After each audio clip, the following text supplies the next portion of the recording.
Grab your hard hats and your safety gear and meet me on the scaffolding. It's time to build Hendricks Blue.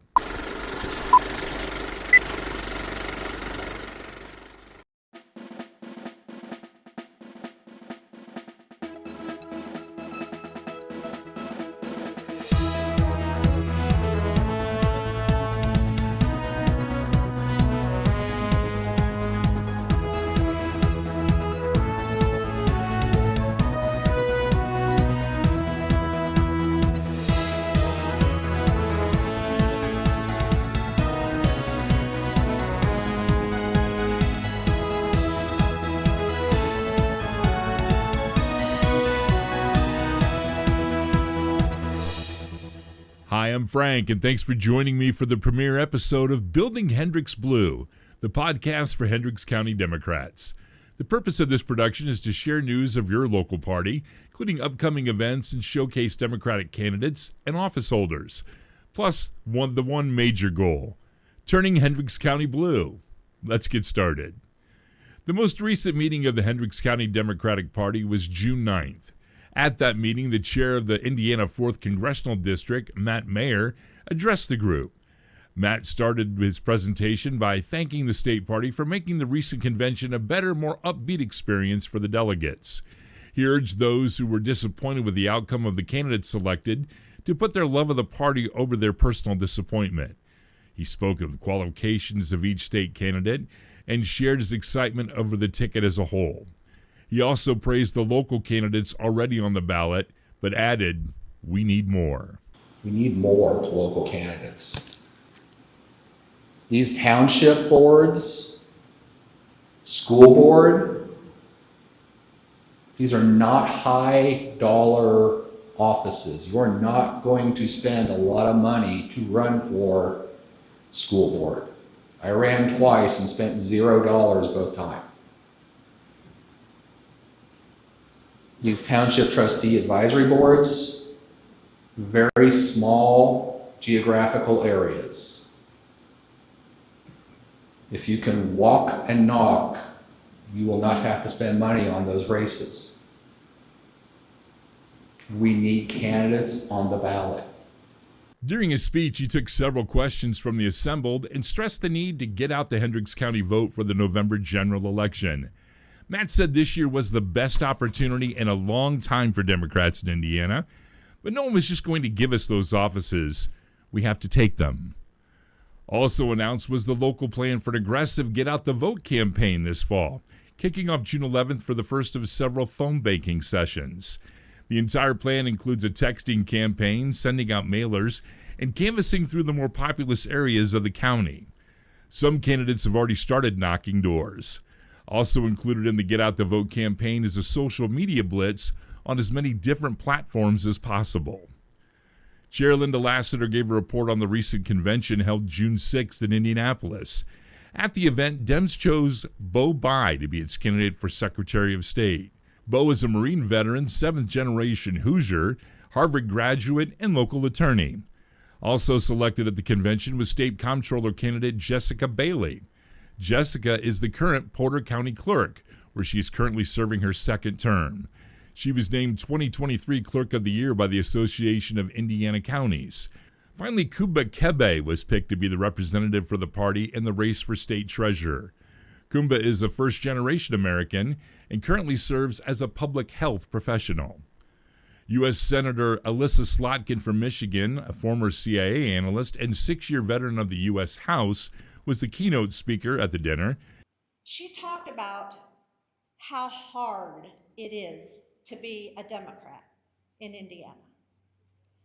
And because of the year after year after year of trying to get yourself up here, elect candidates and find the candidates and elect the candidates and be excited about the candidates and we're going to win. And then we don't win and we're down here and we're disappointed and we're crushed and we're killed. And then the next election comes and we find candidates and we had to find candidates and we're excited about candidates and we're just all this, we're going to win. And then we're down here. How hard that is and how admirable and wonderful it is then we just keep freaking doing it. And she talked about that in such a way that made me feel it, even though I feel it all the time. She recognized it, she spoke to it, and it was just really great. She seemed like a regular person. So anyway, okay, what else was I talking about? The theme of her talk was the difficulty of being a Democrat in Indiana. It was announced at the meeting the county party's treasurer, Teresa Scheer, had submitted her resignation. Local precinct chairs are meeting June 22nd to select a replacement, with applicants seeking the office having until that date to make themselves known. Any local candidates seeking monetary assistance for the general election cycle have until July 14th to get their forms in for consideration. Linda also briefly discussed the results of a survey taken after the recent primary election of local poll workers, which was generally positive. Finally, the deaths of 2 longtime Democrats were announced: Steve Ballard, who passed away May 20th, and Charles Bender, who died on May 26th. The next meeting of the Hendricks County Democratic Party will be July 14th, and it's part of our list of upcoming events.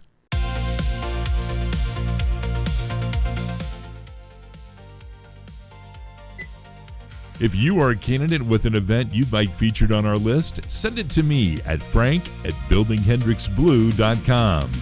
We will feature it here and on the events page of our website.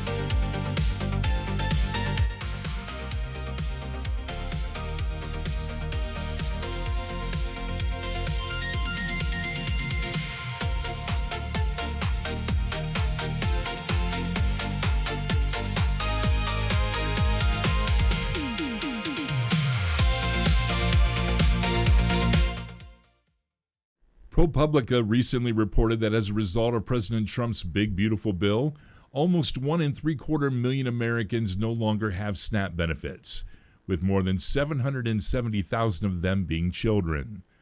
Locally, Indiana saw 13% of her citizens thrown from the rolls, almost 80,000 Hoosiers. One of the House sponsors of this legislation was our very own congressman.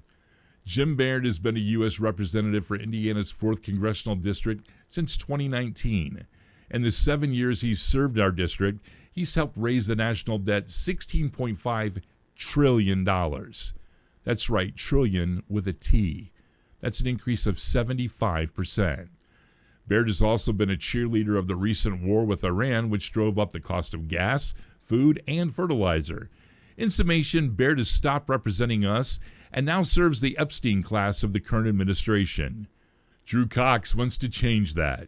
Hendricks County Party Chair Linda Lassiter recently had a chance to chat with him, and that conversation is today's Blueprint.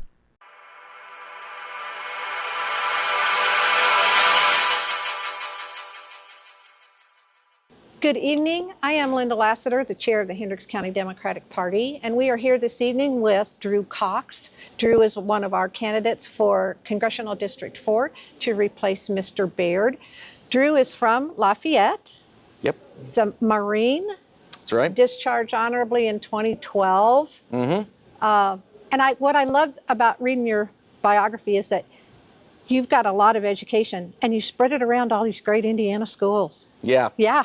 Went to IU, Purdue, and then just got an Ivy Tech, some sort of electrical engineering thing. Associates in energy renewable energy technology. Yeah. Yeah. That was it. That's easy. So that's all about you, or that's all I can remember out of my head. So tell us a little bit about you, Drew, and then tell us why are you here? Why was this office in this time important for you to step out and do what you're doing? Sure. So my mom is in her 36th year of elementary education. So I'm a lifelong Hoosier. She's been teaching for 36 years in Indiana. My father is a 4th generation farmer. So that's how I grew up. A very all-American kind of lifestyle, farm boy, playing football and playing baseball. And then, after the Marine Corps, I went to school for music and used the GI Bill, and it just so happened when I finished my doctorate at Illinois that a job opportunity at Purdue opened up. And so now I've been full-time faculty at Purdue for a couple years, and I did get this associate's degree on the side after getting a doctorate, but because academia is not terribly reliable, and it's just good information to have. Right.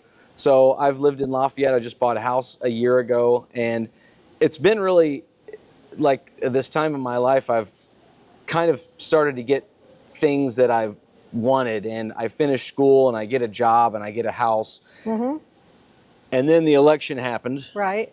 And The election, the 2024 election. The 2024 election. Okay. And I realized that I couldn't sit still anymore, and probably the primary motivator was watching ICE terrorize citizens, our own citizens here in the United States, in a way that seems very targeted towards blue communities and communities of color.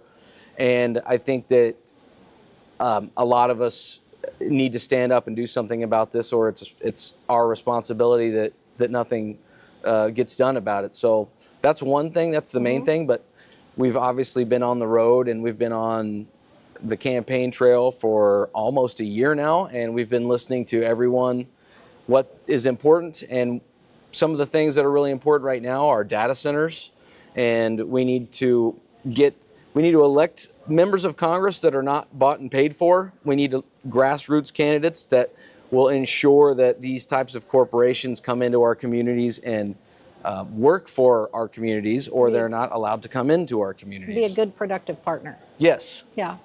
And a lot of the stories I'm hearing, the data centers are not working for. They're coming in, and they're not very transparent, and the people in the communities don't know what they're doing. And the next thing you know, everyone's utility rates have skyrocketed.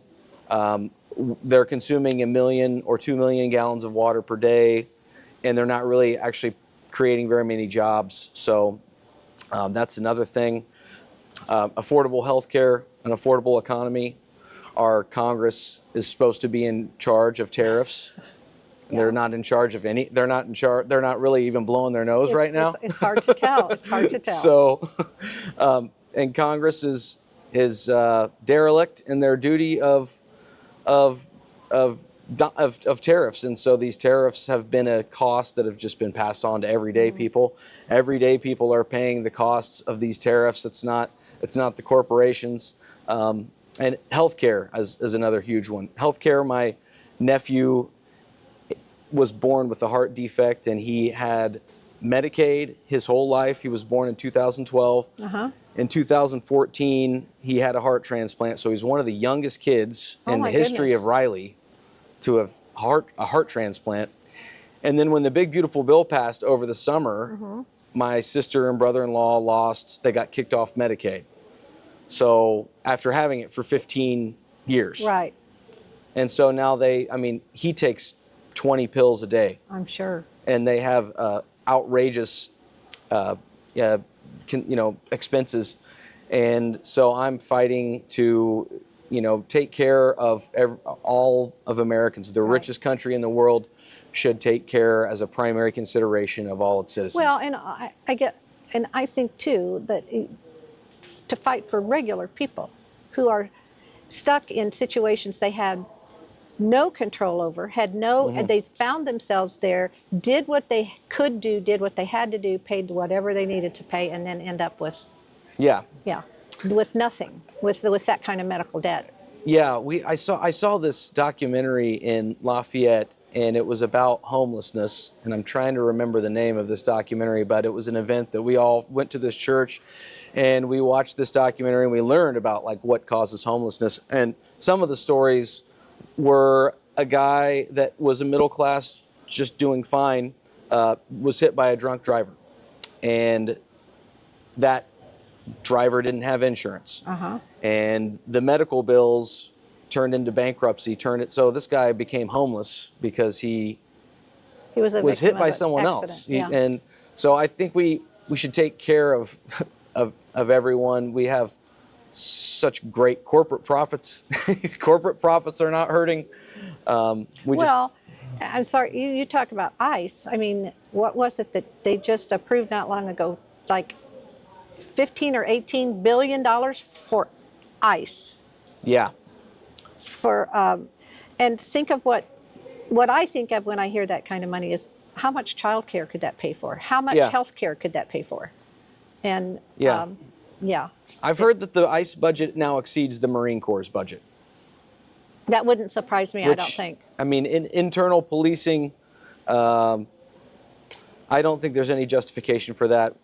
The Pete Hegseth and the president talk about we need to, we don't have money for Medicare and Medicaid anymore. We need 1.5 trillion for bombs and munitions, and I Right. think we need congressmen and women that say we need 1.5 trillion to take care of our citizens, Right. take care of our Yeah. children, Yeah. educate everyone. I think we could pay teachers a lot more. Absolutely, we could. I think that we should not allow taxpayer money to go to charter schools. So many charter schools, since they've started, 1 out of 3 charter schools have closed. And that's actually just an incredible disruption to education in and of itself, because the charter school is not obligated to stick around. And also, their standards are lower. They don't have to adhere to the same standards right. as state As the schools. State. Uh-huh. Our voucher program here in Indiana, I mean, I know I'm running for federal office, but our voucher program, when it started in 2011, I believe, students that were receiving vouchers were of need, and students of color were receiving a proportionally high amount. And in the last 15 years, we've seen those go, eliminate, like the needs-based criteria has gone. And instead, now it seems like it's basically a rich kid's game. And people that don't need vouchers are getting vouchers, and people that need It does vouchers seem are that not way, getting doesn't it? vouchers. Yeah, right, right. And we also have we're really obsessed with tax cuts for super wealthy individuals, and I think we need to get creative with how we're going to generate more revenue, and also to replace what could be a permanent loss of crop share. Now that we've treated China and other countries as enemies, that has hurt us in many ways. And one way is a possible permanent loss of soybeans to China. So we need to, for one, we need to increase hemp production. We need to incentivize hemp production. Hemp can go a lot of different directions. We're pretty restrictive on hemp. Right.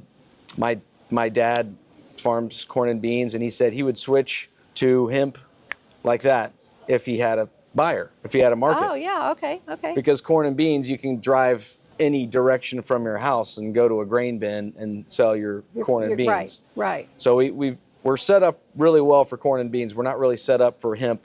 Another thing that our campaign is in support of is legal cannabis. We're surrounded by states that have that, and we lose a lot of revenue, and that could be another source of harvesting, of income. Yeah. So I know that one's not for everybody, but I also think we're surrounded by states that have it, and we could generate over 200 million in revenue, and that money could go back to our schools, to our Title I, to pay teachers. Right. We could do property tax relief. There are a lot of things that we could do with that. So I think it all boils down to candidates that are grassroots, that are listening to their constituents, and not accepting money from PACs that contribute wealth inequality. So it's not like we've been offered a ton of money from PACs that contribute to wealth inequality, but in the long run, down the road, that's something that we've vowed to stay true to our word on. We're not going to accept any corporate PAC money that contributes to wealth inequality. We're not going to accept any money from AIPAC or any other ideological PACs that don't align with our views. That's great. So you can hold us to that. There's no dearth of things to be able to fight for, because there's so many things happening this past year that have just brought the general population down and put more barriers in front of them instead of fewer. And so I appreciate you talking about all those things. I'm glad you're running. Thank you. Thank you Thanks so a much lot. for interviewing me. You're so welcome. Appreciate that.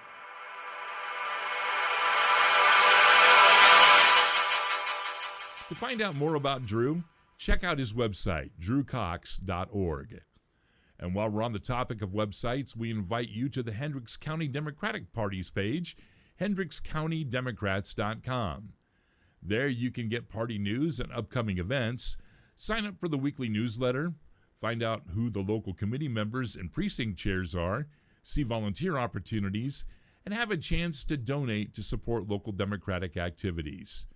And if you desire, check out our website too, buildinghendricksblue.com.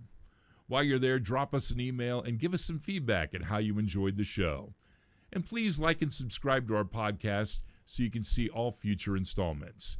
And don't worry, if you're a pocket progressive, we won't out you.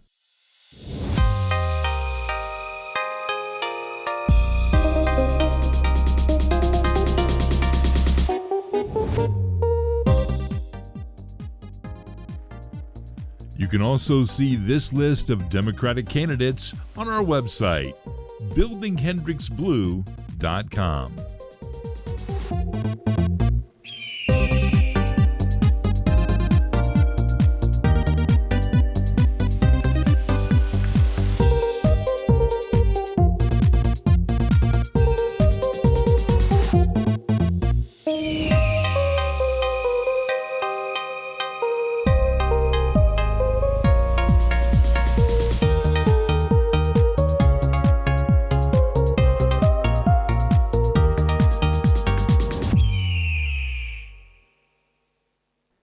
One more quick note for our premiere episode. Some say starting a progressive-leaning podcast in Hendricks County in today's divisiveness is a bad idea. In that vein, I remind you of a quote often attributed to Voltaire. I disapprove of what you say, but I will defend to the death your right to say it. Personally, I love a good fact-based debate. Merriam-Webster defines the word fact as an objective, verifiable truth beyond reality, where opinions are defined as judgment, viewpoints, or beliefs about something that is not necessarily based on conclusive facts or knowledge. In other words, we could agree the sky has clouds, but disagree whether or not those clouds mean rain. Late U.S. Supreme Court Justice Ruth Bader Ginsburg once said, "We can disagree without being disagreeable," and I wholeheartedly agree with that. If you don't like my opinions or something I said in this podcast offends you, please feel free to never watch it again. For everyone else, we invite you back as we try to build Hendricks Blue.